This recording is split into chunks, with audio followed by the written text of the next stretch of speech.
De Machado de Assis, Confissões de uma Viúva Moça, parte 2. Era no tempo de meu marido. A corte estava então animada e não tinha essa cruel monotonia que eu sinto aqui através das tuas cartas e dos jornais de que sou assinante. Minha casa era um ponto de reunião de alguns rapazes conversados e algumas moças elegantes.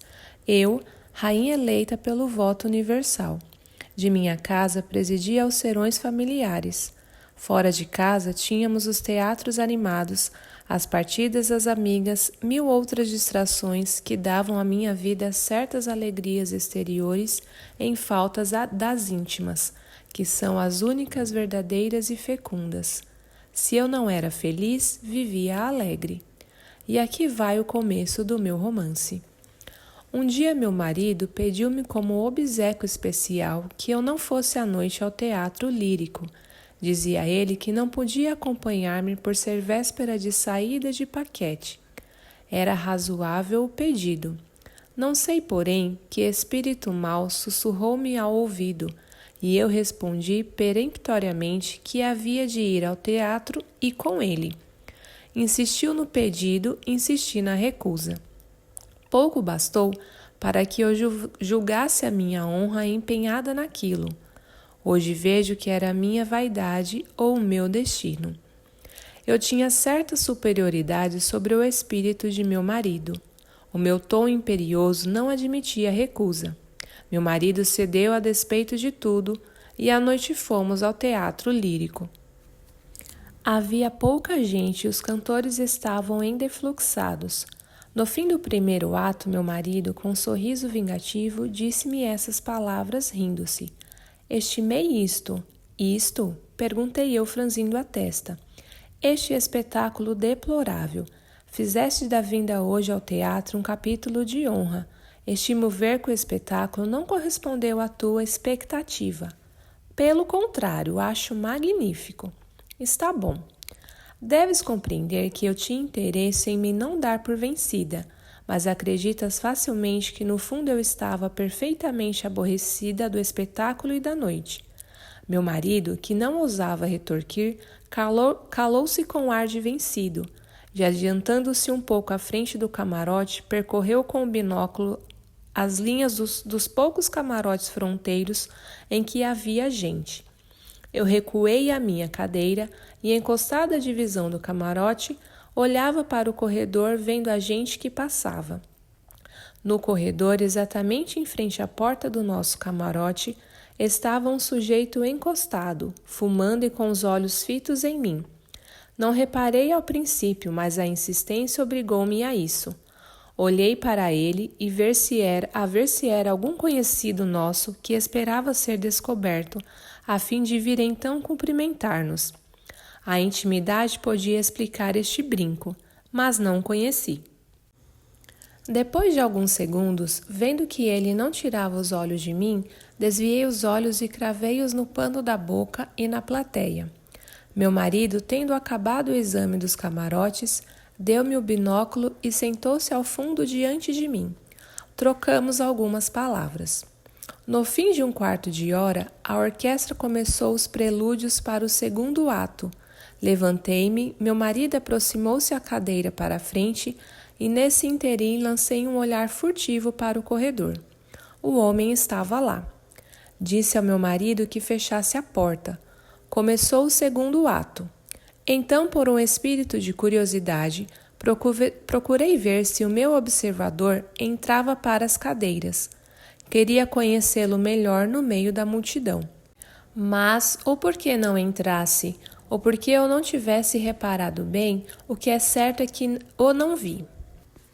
Correu o segundo ato mais aborrecido do que o primeiro. No intervalo, recuei de novo a cadeira e meu marido, a pretexto de que fazia calor, abriu a porta do camarote. Lancei um olhar para o corredor. Não vi ninguém, mas aí a poucos minutos chegou o mesmo indivíduo, colocando-se no mesmo lugar, e fitou em mim os mesmos olhos impertinentes. Somos todas vaidosas da nossa beleza e desejamos que o mundo inteiro nos admire. É por isso que muitas vezes temos a indiscrição de admirar a corte mais ou menos arriscada de um homem. Há, porém, uma maneira de fazê-la que nos irrita e nos assusta. Irrita-nos por impertinente, assusta-nos por perigosa. É o que se dava naquele caso. O meu admirador insistia de modo tal que me levava a um dilema.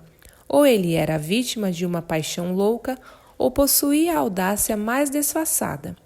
Em qualquer dos casos, não era conveniente que o animasse às suas adorações. Fiz essas reflexões enquanto decorria o tempo do intervalo. Ia começar o terceiro ato. Esperei que o mudo perseguidor se retirasse e disse ao meu marido: "Vamos!" "Ah, tenho sono simplesmente, mas o espetáculo está magnífico." Meu marido ousou exprimir um sofisma. "Se está magnífico, como te faz sono?" Não lhe dei resposta. Saímos. No corredor encontramos a família do Azevedo, que voltava de uma visita a um camarote conhecido. Demorei-me um pouco para abraçar as senhoras. Disse-lhes que tinha uma dor de cabeça e que me retirava por isso. Chegamos à porta da Rua dos Ciganos. Aí esperei o carro por alguns minutos. Quem me havia de aparecer ali, encostado ao portal fronteiro? O misterioso. Enraiveci. Cobri o rosto o mais que pude com meu capuz e esperei o carro que chegou logo. O misterioso lá ficou tão insensível e tão mudo como o portal a que estava encostado. Durante a viagem, a ideia daquele incidente não me saiu da cabeça. Fui despertada na minha distração quando o carro parou à porta da casa em Mata-Cavalos. Fiquei envergonhada de mim mesma e decidi não pensar mais no que se havia passado. Mas acreditarás tu, Carlota, dormi meia hora mais tarde do que supunha. Tanto a minha imaginação teimava em reproduzir o corredor, o portal e o meu admirador platônico. No dia seguinte, pensei menos. No fim de 8 dias, tinha-me varrido do espírito aquela cena e eu dava graças a Deus por haver-me salvo de uma preocupação que podia ser-me fatal. Quis acompanhar o auxílio divino, resolvendo não ir ao teatro durante algum tempo. Sujeitei-me à vida íntima e limitei-me à distração das reuniões à noite. Entretanto, estava próximo o dia dos anos da tua filhinha. Lembrei-me que para tomar parte da tua festa de família tinha começado um mês antes um trabalhozinho. Cumpria arrematá-lo. Uma quinta-feira de manhã, mandei vir os preparos da obra e ia continuá-la, quando descobri dentre um meado de lã um invólucro azul fechando uma carta. Estranhei aquilo. A carta não tinha indicação. Estava colada e parecia esperar que a abrisse a pessoa a quem era endereçada. Quem seria? Seria meu marido? Acostumada a abrir todas as cartas que lhe eram dirigidas, não hesitei. Rompi o invólucro e descobri o papel cor-de-rosa que vinha dentro. Dizia a carta: "Não se surpreenda, Eugênia. Este e-mail é o do desespero, este desespero é o do amor. Amo-a e muito. Até certo tempo procurei fugir-lhe e abafar este sentimento. Não posso mais. Não me viu no teatro lírico? Era uma força oculta e interior que me levava ali. Desde então não a vi mais. Quando a verei? Não a veja embora, paciência. Mas que o seu coração palpite por mim 1 minuto em cada dia, é quanto basta um amor que não busca nem as venturas do gozo, nem as galas da publicidade. Se a ofendo, perdoe um pecador. Se pode amar-me, faça-me um Deus." Li esta carta com a mão trêmula e os olhos anuviados, e ainda durante alguns minutos depois não sabia o que era de mim. Cruzavam-se e confundiam-se 1000 ideias na minha cabeça, como estes pássaros negros que perpassam em bandos no céu nas horas próximas da tempestade. Seria o amor que movera a mão daquele incógnito. Quando meu espírito se acalmou, é que eu pude fazer a meio do sedutor calculado. Desde o princípio. Eu lançava um olhar vago em derredor e temia ver entrar meu marido. Meu tinha um papel diante de mim e aquelas letras misteriosas pareciam-me outros tantos olhos de uma serpente infernal. Com um movimento nervoso e involuntário, amarrotei a carta nas mãos. Se Eva tivesse feito outro tanto a cabeça da serpente que a tentava, não houvera pecado. Eu não podia estar certa do mesmo resultado, porque essa que me aparecia ali e cuja cabeça eu esmagava, podia, como a hidra de Lerna, brotar 1000 outras cabeças. Não cuides que eu fazia então essa dupla evocação bíblica e pagã. Naquele momento não refletia, desvairava. Só muito depois pude ligar duas ideias. 2 sentimentos atuavam em mim. Primeiramente, uma espécie de terror que infundia o abismo profundo que eu pressentia atrás daquela carta. Depois, uma vergonha amarga de ver que eu não estava tão alta na consideração daquele desconhecido, que pudesse demovê-lo do meio que empregou. Quando o meu espírito se acalmou, é que eu pude fazer a reflexão que devia acudir-me desde o princípio. Quem poria ali aquela carta?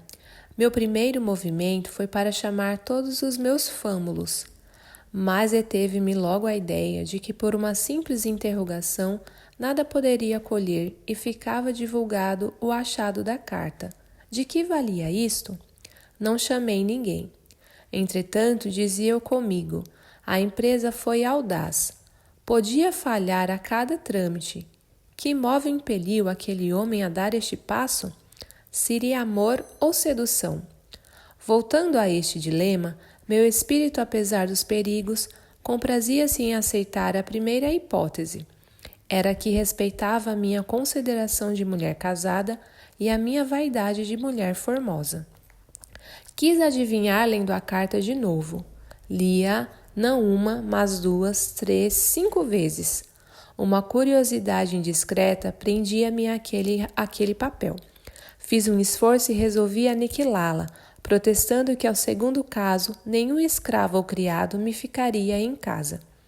Atravessei a sala com o papel na mão, dirigi-me para o meu gabinete, onde acendi uma vela e queimei aquela carta que me queimava as mãos e a cabeça. Quando a última faísca do papel enegreceu e voou, senti passos atrás de mim. Era meu marido. Tive um movimento espontâneo. Atirei-me em seus braços. Ele abraçou-me com certo espanto. E quando o meu abraço se prolongava, senti que ele me repelia com brandura, dizendo-me: "Está bom, olha que me afogas." Recuei. Entristeceu-me ver aquele homem, que podia e devia salvar-me, não compreender, por instinto ao menos, que se eu o abraçava tão estreitamente, era como se me agarrasse à ideia do dever. Mas este sentimento que me apertava o coração passou um momento para dar lugar a um sentimento de medo. As cinzas da carta ainda estavam no chão e a vela conservava-se acesa em pleno dia. Era bastante para que ele me interrogasse.